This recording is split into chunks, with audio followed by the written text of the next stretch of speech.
Earlier this week, we did something that's never been done here at the White House. We had a Twitter town hall. I even sent my first live tweet as president. The questions at the town hall were sent in from across the country and covered all kinds of topics, from jobs and the economy to education and energy.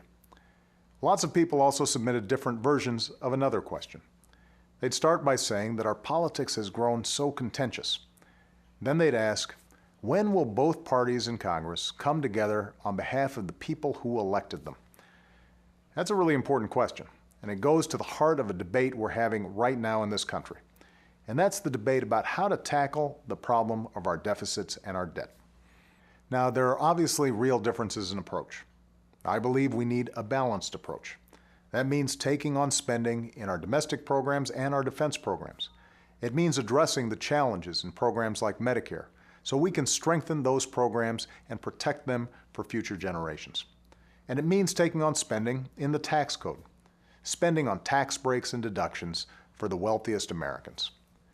But I also know that Republicans and Democrats don't see eye to eye on a number of issues. And so we're going to continue working over the weekend to bridge those gaps.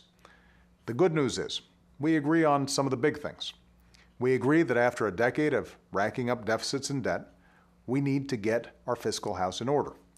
We agree that to do that, both sides are going to have to step outside of their comfort zones and make some political sacrifices.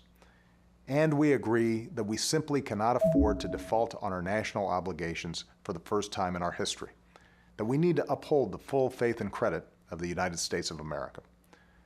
With a recovery that's still fragile and isn't producing all the jobs we need, the last thing we can afford is the usual partisan game playing in Washington.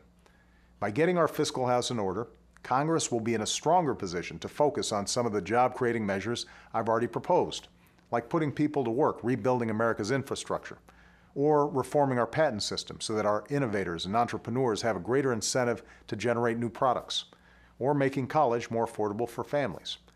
And businesses that may be holding back because of the uncertainty surrounding the possibility of a default by the United States government will have greater confidence to invest and create jobs. I know we can do this. We can meet our fiscal challenge. That's what the American people sent us here to do. They didn't send us to kick our problems down the road. That's exactly what they don't like about Washington. They sent us here to work together. They sent us here to get things done. Right now we have an extraordinary and an extraordinarily rare opportunity to move forward in a way that makes sure our government lives within its means, that puts our economy on a sounder footing for the future, and that still invests in the things we need to prosper in the years to come.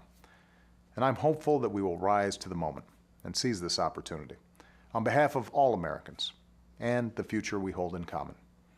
Thanks, everybody, and have a great weekend.